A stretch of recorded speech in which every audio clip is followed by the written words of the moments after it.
My name is Alan Bean. I was, at that time, Captain Alan Bean. I was lucky enough to be the lunar module pilot on Apollo 12, so I became the fourth man to walk on the moon. After that, I flew in Skylab, a commander of Skylab 2. And so I had a really wonderful career at NASA. I was there 18 years as an astronaut, and I'm an artist now, painting my experiences. That's fantastic. On Skylab, was there any sense of, the Soviets had the Salyut space stations at the time, was there any sense of competition with them over endurance, days in orbit? Absolutely. I think we had competition with the Russians right from the beginning, particularly since they were well ahead of us at the beginning. We were constantly trying to catch up, never were able to do it, and that's why President Kennedy said, let's go to the moon. Maybe this will give us a chance to catch up, and in fact it did. It got us a chance to pull ahead. Then they began the Salyut space station, and we got Skylab. But it was always I always felt it was a friendly competition when we would meet cosmonauts at international air shows like the ones here at Farnborough. Well, we would, want to talk with them and ask them what they were doing, and they wanted to talk with us and ask us what we were doing. And so we wanted to win, but we wanted to compete, and we wanted them to be successful. We wanted to be successful too. Yeah. And as the fourth man on the moon, during your EVAs there, I understand you had some issues with, there was water in the spacesuits, is that true? No, that's an interesting thing. We didn't notice water in the spacesuits so much, but the first night after we got in, then we were sleeping, and all of a sudden the noise in the spacecraft changed. That was very scary because it wasn't supposed to. And we woke up and we talked to Mission Control and said, something's changed in here, the noise level. They didn't know what it was. Later on they found out that we had sweated more than our suits than they thought, and that water was being evaporated into the ship system, and enough water came in to slow down the separator, and that's what we heard.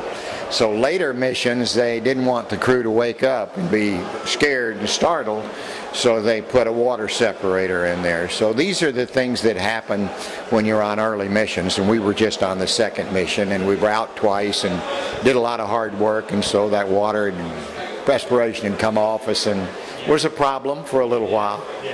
And also on your mission there was a master alarm went off when you fired the ascent engine, and there was some issue.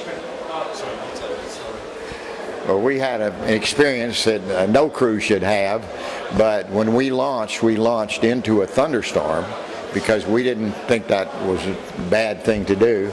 Turned out to be a bad thing to do because the exhaust of a rocket is ionized, meaning it's conducting just like a wire. So when we went up into this thunderstorm cloud, we had like a wire going down to the ground, big lightning rod, so we got struck by lightning. At about 50 seconds, it turned out a lot of cautionary warning lights. We didn't know what had happened.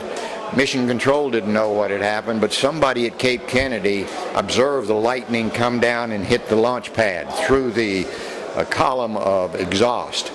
And he quickly radioed back to Mission Control and said, hey, I think maybe they were hit by lightning.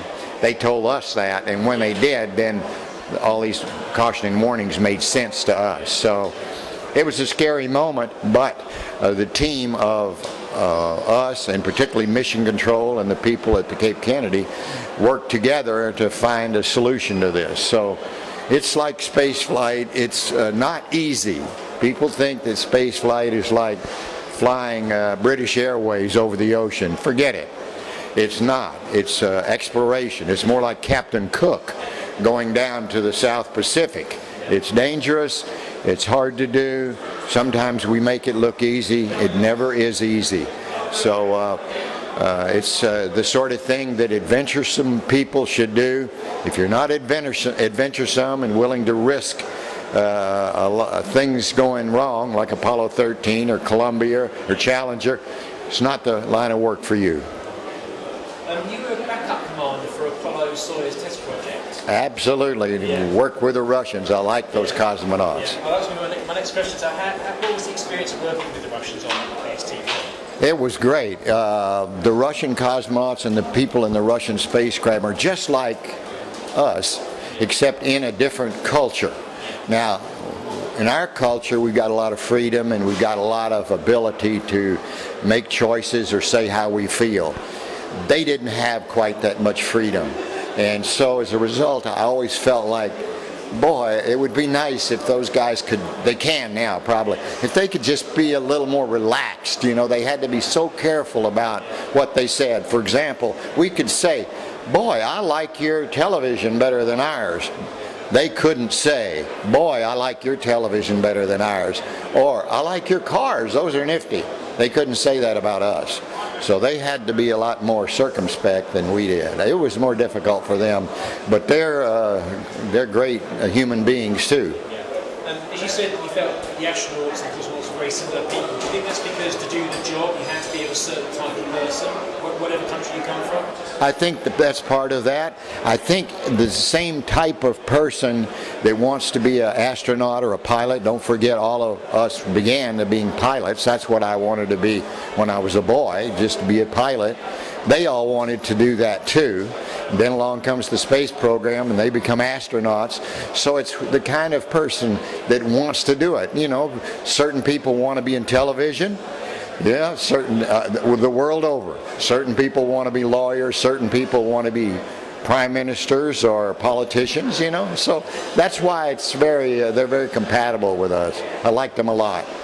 Very competent, just as skilled, just as smart, just as everything, just in a different country.